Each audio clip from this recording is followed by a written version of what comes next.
Olá, sejam bem-vindos ao primeiro episódio da série Conhecendo o CMT. Essa série foi criada com o objetivo de oportunizar a apresentação, um bate-papo, uma conversa com os sócios do escritório.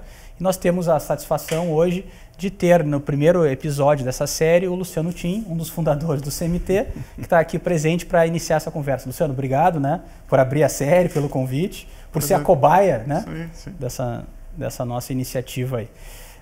A ideia da série é um bate-papo assim, sobre o profissional, né, sócio escritório, sobre a pessoa também. Uhum. Então a gente pensou em começar ouvindo um pouco de ti sobre a tua infância, sobre o início lá, o Luciano estudante, época de colégio. Como é que foi a infância do Luciano Tim? Sabe que, bom, tem a fase mais remota que a gente não lembra, né? Mas a minha mãe teve levando lá as avaliações ali do terceiro... Álbuns, né? Mães guardam isso. Mas eu achei interessante que tinha também a ficha de avaliação, tipo um boletim. E ali dizia que eu era um cara que ouvia os outros, né, respeitador, enfim. Então parece que eu era um menino disciplinado e bom com os outros, né? E parece que com as emoções bem, digamos assim, resolvidas para aquela fase. Mas do que eu já me recordo, aí eu já estava na escola, né, no primeiro grau, vamos chamar assim, né? Hoje em dia mudou o nome, mas na nossa época era primeiro grau. Uhum. E ali na escola de primeiro grau, Uruguai, né? E depois aí fui para o Rosário. E ali, uma criança normal, que jogava bola, etc. Já era mais de esporte, mas era mais CDF, era mais dedicado como aluno? Ou era mais, sentava mais no fundão, sentava mais na frente? Cara, acho que no meio, sempre um pé, né? Não totalmente, digamos, disciplinado, nem indisciplinado. Mas voltando um pouco aos esportes e também vendo lá os que a minha mãe trouxe, os negócios, as notas normalmente boas, né? Então, dedicado, mas vivendo a vida. E aí depois, quando começa a se encaminhar para vestibular, aquela fase de escolher a profissão, como é que foi? Bom, eu não sabia, eu acho que como a maioria dos jovens, o que escolher, né? E aí eu lembro que na hora de tomar a decisão, eu não acreditava muito naqueles exames, por arrogância talvez, naqueles exames de perfil, né? Tem um nome. Tem um nome. Vocacional. Vocacional, exatamente. Isso era muito estava muito na moda, né? Era típico. E aí eu não acreditava, enfim. Eu até fazia terapia já, então talvez por isso.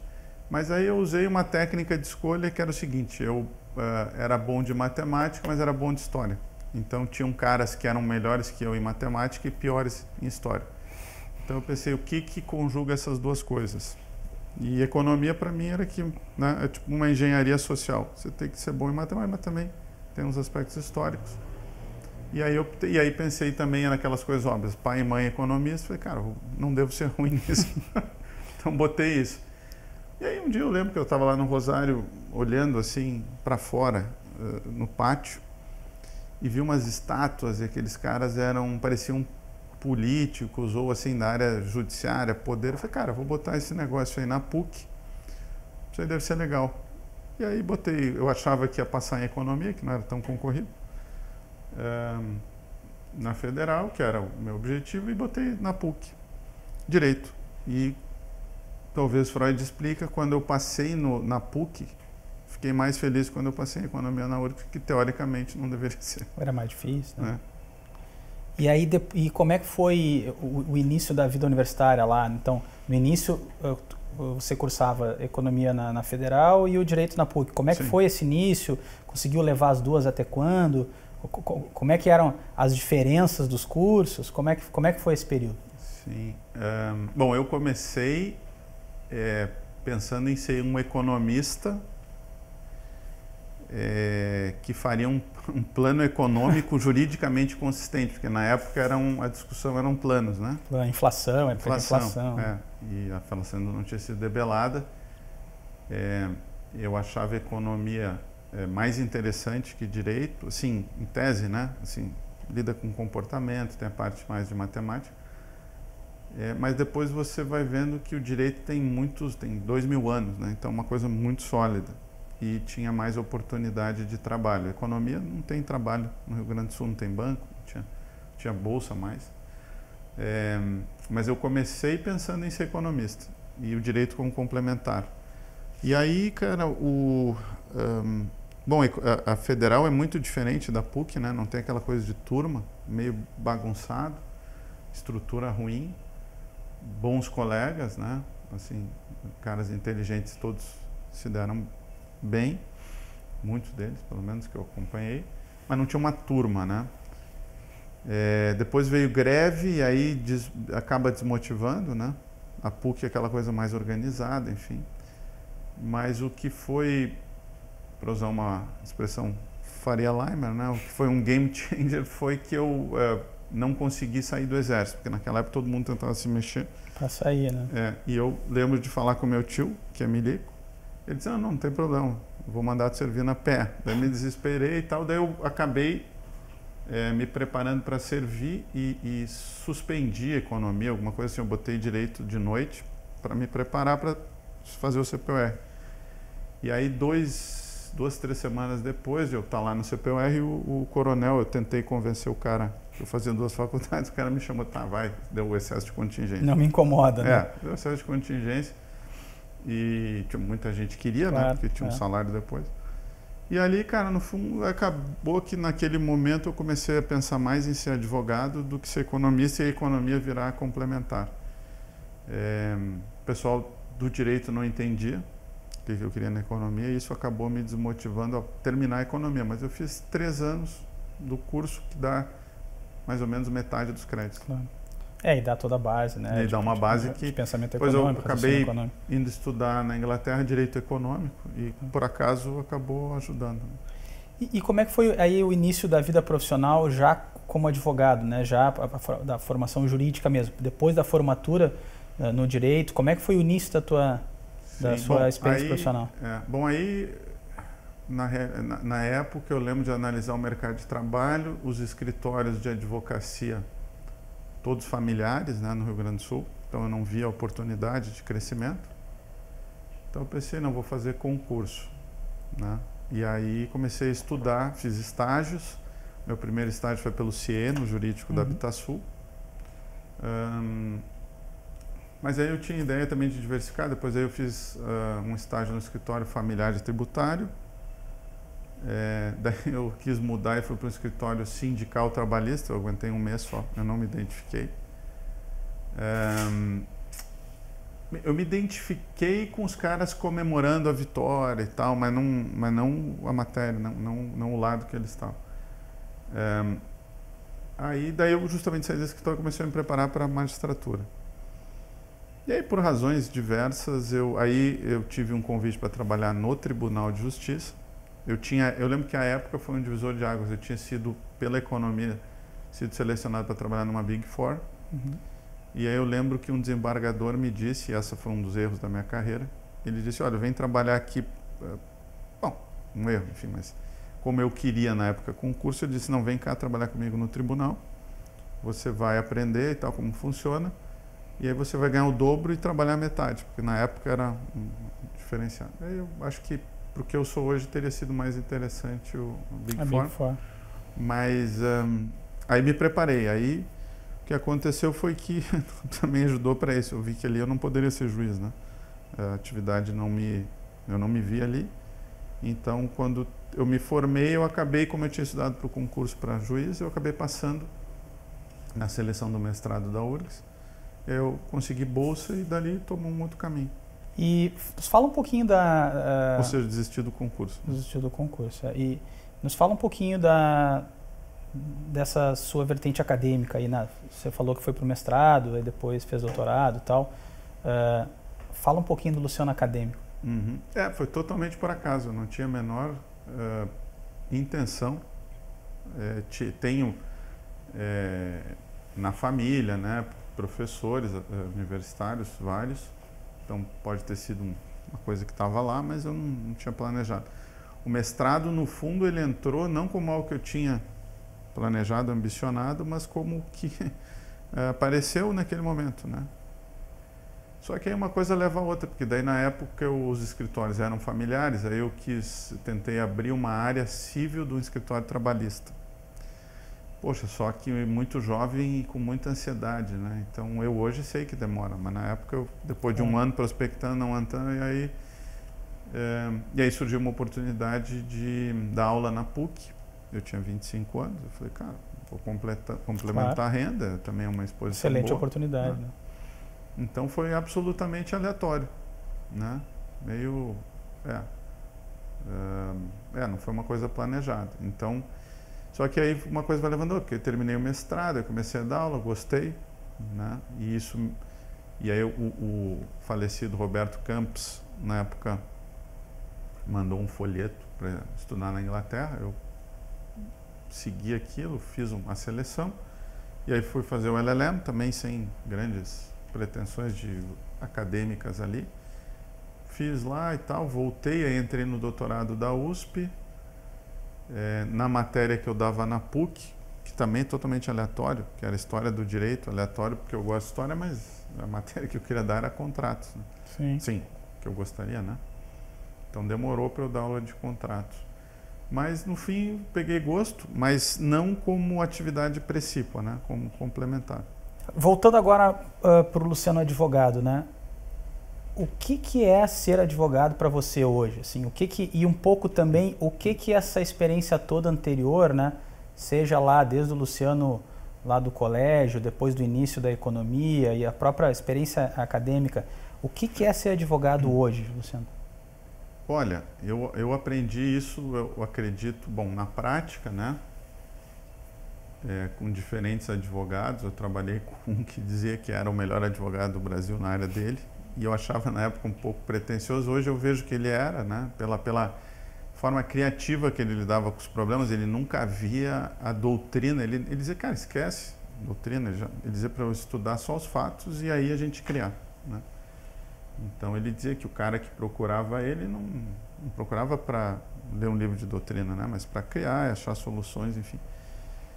E ele tinha os casos interessantes no STJ, então o cara no fundo também fazia jurisprudência a partir da criatividade dele. Mas eu acho que o conceito do que é ser advogado eu aprendi com os anglo-saxões, né? Que é resolver problemas sem uma predeterminação doutrinária do que na a solução para o problema. Então eu diria que o advogado é quem resolve problemas, né? Do cliente, ajuda o cliente, no fundo, né? Ele é um prestador de serviços, né? No fundo, a gente não tem que ver a advocacia como algo que os romanos, né, tão nobre assim, que só um prestador de serviços, né? Num ambiente de mercado e que os melhores deveriam ser reconhecidos, né?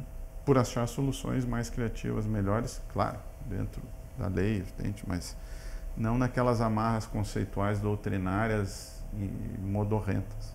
Nós estamos no CMT chegando a quase 20 anos, né? Em seguida vamos completar 20 anos. Olhando agora, tentando olhar para o passado, lá um pouco do início da formação do CMT, o que você mais se recorda? O que mais mudou? O que continuou igual ou muito parecido quando você recorda lá do início da formação do escritório? Sim. Bom, antes tem um ponto talvez que acho que a economia entra. Como o advogado atua em ambientes de mercado, a economia vai te dar justamente a compreensão dos fenômenos, né? Que a faculdade de Direito não ensina. Então, acho que o advogado ele é um resolvedor de problemas em ambientes de mercado, né? E, portanto, ele tem que saber onde é que ele está pisando, que é aquela ideia daquele velho advogado que dizia para entender os fatos, e os fatos são econômicos, né? Mas o que mudou... bom, a época era ali o final das privatizações, então já havia essa percepção minha de que a advocacia estava se tornando global, né? Claro, dar um passo atrás. Quando eu entendi que a advocacia era uma coisa, um serviço em ambiente de mercado, e que os escritórios daqui do Rio Grande do Sul, à época, eram muito familiares, e aí eu já tinha contato com os escritórios de São Paulo, que tinham contato com os escritórios estrangeiros, já dava para ver que o mercado estava em transformação, né? E a gente acabou acompanhando, porque a gente estava junto justamente num momento em que um escritório de São Paulo entra no Rio Grande do Sul a partir de uma fusão. E aí não precisou muita inteligência para ver que, se alguém está comprando o controle de uma empresa gaúcha, o escritório gaúcho familiar, de uma empresa familiar, sai e entra o de São Paulo. E possivelmente, se não houvesse restrições regulatórias, entraria o americano. Então, isso foi um fenômeno, digamos, de mercado que acho que nós percebemos lá. Vimos que havia espaço para um escritório global, vamos dizer assim, em mentalidade, na região sul, né? E fomos os primeiros a fazer isso. E aí, microeconomia, quem faz primeiro, né, acaba tendo ganhos econômicos por isso, em vários sentidos. Então, acho que a tendência, a curva, o que a gente vê hoje é uma sequência daquilo, né? Freada cada vez mais, portanto, os escritórios globais, concentrações de mercado, como é lei universal também, né? Uhum. Então, isso é uma sequência. O que a gente está vivendo agora é o que... Claro, acho que agora o mundo vive um backlash justamente por protecionismo, porque a globalização acabou não sendo tão boa para a working class americana e para os europeus, né? Então, os asiáticos avançaram muito e melhoraram às custas de perda de bem-estar, porque o sistema, o equilíbrio é geral, né? Então, os chineses melhoraram, os indianos, alguém piorou.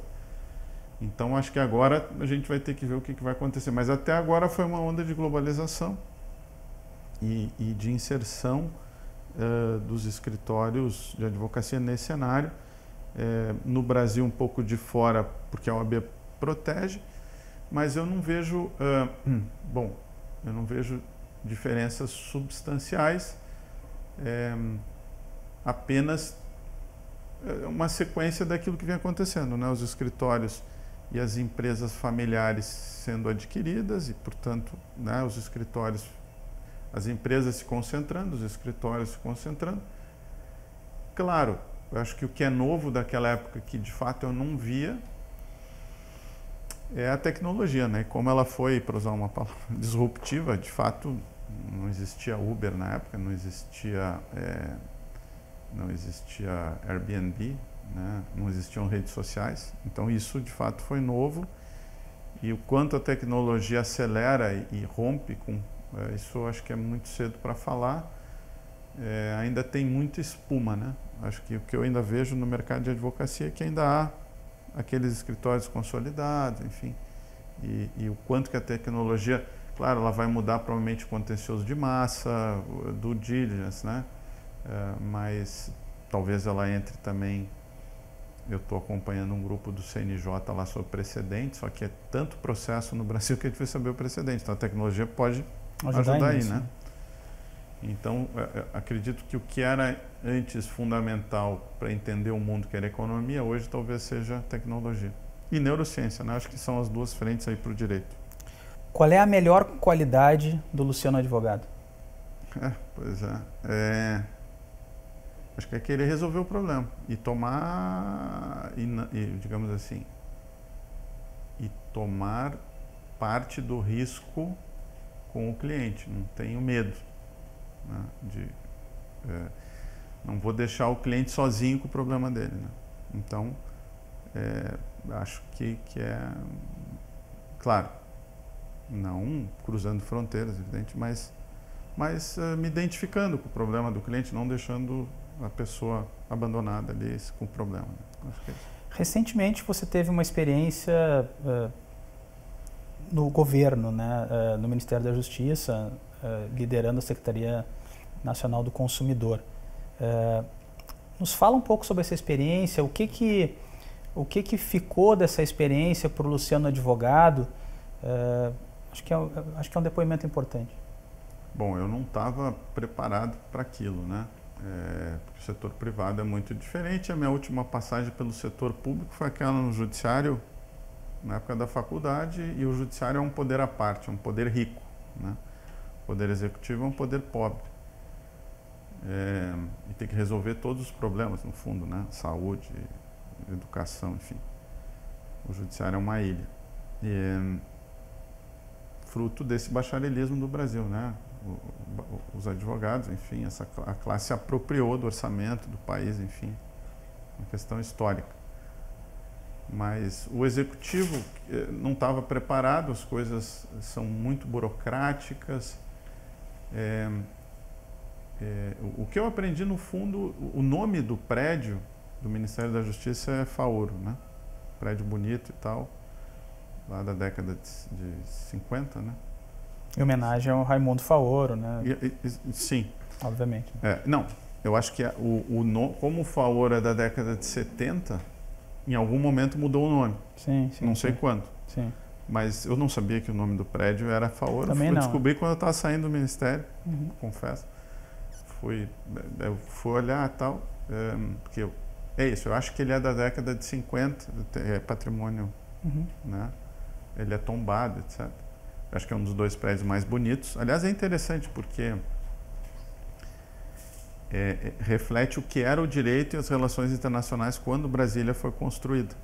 O simbolismo é toda a ideia lá dos caras que fizeram Brasília, né? O próprio parlamento lá, ele tem um formato de H para o humanismo, e aí esses prédios eles têm lá uns vãos embaixo para poder, enfim, transpirar, etc.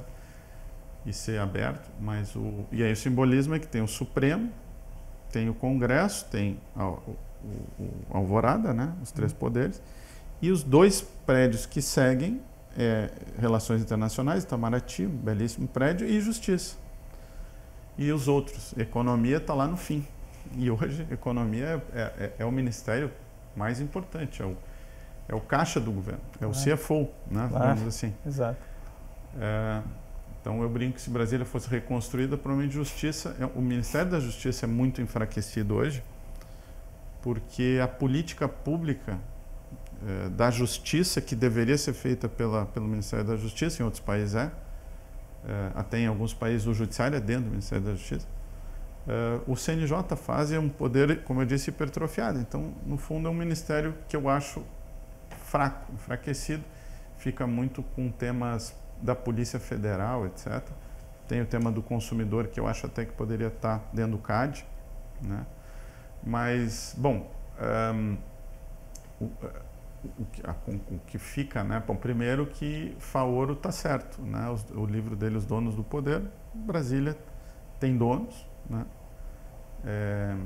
Então, o Brasil tem, de certa maneira, tem donos. Então, o Faoro, quando fala, por exemplo, nas corporações, como elas se apropriam do Estado, também o Brasil tem corporações que também se apropriam.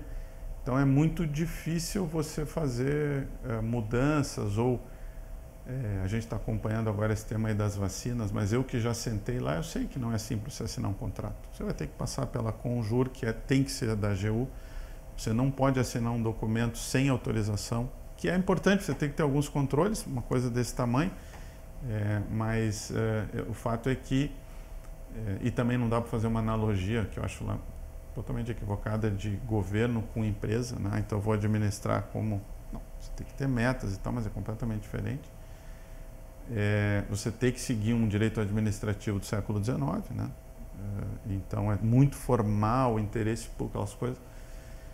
É muito difícil mudar a cultura ali, você muda a lei, mas a LINDT não circula ainda numa Conjur. Então é muito difícil qualquer agilidade, né? Não há senso de urgência nas corporações. Isso é um aprendizado. Um outro aprendizado, como é que funciona um governo, né? Hoje tem bem claro como é que funciona um governo, onde que as coisas são decididas, como é que elas tramitam, o que é cada ministério. Então, isso dá para o advogado, né? Interessante. Tem o contato com o Congresso, que é frequente, então também é um aprendizado, como é que funciona o Congresso, como é que funcionam as leis, os decretos, enfim. Por exemplo, um decreto, ele dura, no fundo, para sair um decreto, no mínimo 6 meses. Não é se vai lá e faz um decreto. Não. Então, Uma portaria demora 3 meses. Então, de um lado é angustiante para quem quer resolver os problemas, por outro lado, não dá para ser como é no setor privado, porque você não tem repercussões públicas, né? Você não paga sozinho o erro da tua decisão, você vai fazer outras pessoas pagar. Mas também é interessante ajudar o país a ver como é que funciona, né? E ver como é complexo resolver. Né? No fundo, não se resolve assim. É um federalismo que também não funciona, né? Então é bem complexo. É bom ver isso funcionar. Para a advocacia ficam os relacionamentos, o entendimento dessa máquina complexa, e o filho disso é a unidade de Brasília. Exato. Luciano, a gente está estamos nos encaminhando para o final. Eu queria perguntar para você o seguinte: o que você diria para o estudante de direito lá, que está ou no início do curso, ou da economia mesmo, ou alguém que está se formando recentemente, que está pensando em seguir a carreira jurídica, que está entrando no mundo profissional agora? O que você diria para o Luciano lá do passado? Olha, o Luciano do passado, ele teve a vantagem de que ele fazia economia junto com o direito. Então, eu nunca acreditei muito no que meus professores de direito falavam, em termos assim dogmáticos, né? Que o contrato é tal coisa. Porque eu olhava, isso não é bem assim no mundo real, né?